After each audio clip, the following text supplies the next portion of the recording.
ጤና ይስጥልኝ ከፊልም ጋለሪ።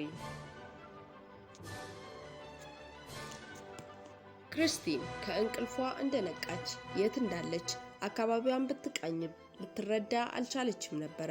ግራ በተጋባ ስሜት ውስጥ ሆና ወደ መጸዳጃ ቤት ስትሄድ መስታወት ውስጥ የምታያትን ጎልማሳ ሴት አላወቀቻትም። ወጣትነቷ አሁን የለም። ግድግዳ ላይ የተለጠፉትን የሰርጓንና ሌሎች ፎቶዎችን ተመለከተች። ነገር ግን አንዱንም ልታስታውስ አልቻለችም። ስሟን የሚያወቀችው ከፎቶዎቹ ጋር ተለጥፎ ስላየችው ነበር። ክርስቲን አብሯት ወደ ነበረው ሰው ስትሄድ ባሏ ቤን እሱ እንደሆነና ለ10 ዓመታት በትዳር እንደኖሩ ነገር ግን በደረሰባት ከባድ የመኪና አደጋ አእምሮዋ እንደተጎዳ ይነግራታል። ክርስቲ ሁሌ ስትተኛ ያለፈውን ረስታ ነበር በነጋታው የምትነሳው።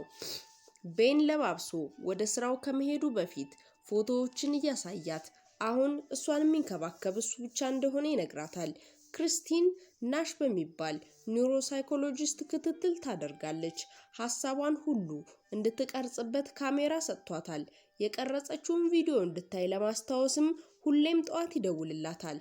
ነገር ግን ስለዚህ ካሜራ ቤን ማወቅ እንደሌለበትም ነግሯታል።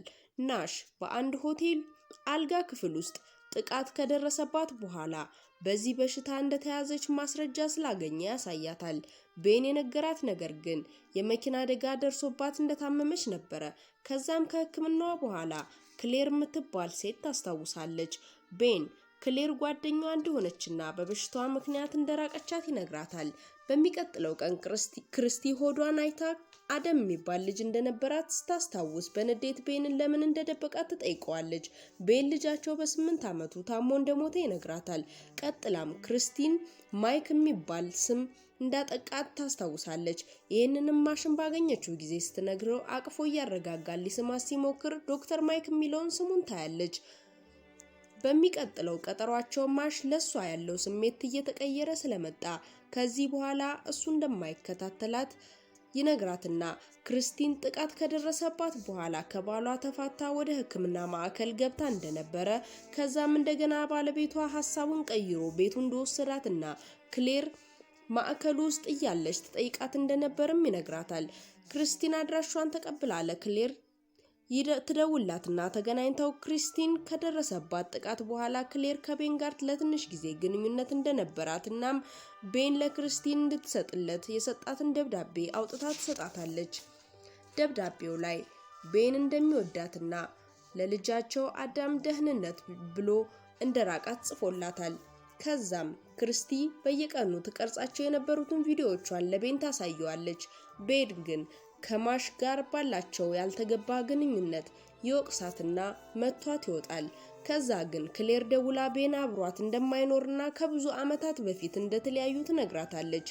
ክርስቲን አብሯት ያለው ሰው ቤን እንዳልሆነ ስታውቅ ተደብቃ ለመጥፋት ብትሞክርም ቤን አፍኖ ያስቀራታል።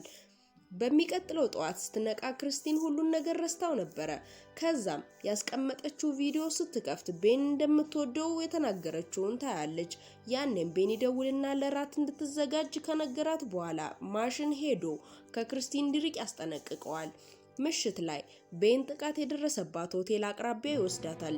እሱ ማለት ጥቃት ያደረሰባት ማይክ እንደሆነ ሲነግራት ክርስቲ ማይክ ቤን ላይ እንድትባልግበት ሲጠይቃት ባለመስማማቷ ከደበደባት በኋላ ራሷን ሆስፒታል ውስጥ እንዳገኘችው ታስታውሳለች።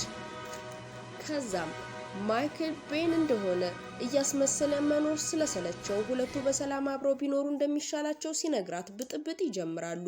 በዚህ ሰዓት ግን ክርስቲ ራሷን እንደምንም በማትረፍ ታመልጣለች። ከዛም ያሳለፈችውን በካሜራዋ ራሷን ትቀርጻለች። በሚቀጥለው ቀን ሆስፒታል ውስጥ ማሽ እንደ ሐኪም ሳይሆን እንደ ጓደኛ ሊጠይቃት ይመጣና እንግዶች እንዳሏት ይነግራታል። ጥቃት ያደረሰባት ሰው ደግሞ እስር ቤት እንደገባም ይነግራታል። ከዛም ትክክለኛው ቤን ልጇን አዳምን ይዞ ይመጣል። የክርስቲን ትውስታም ልጇን ስታይ መመለስ ይጀምራል። እናመሰግናለን። ላይክ እና ሰብስክራይብ አይረሳ። አስተያየት ካለ ኮሜንት ላይ ጻፉልን። ደህና ሁኑ።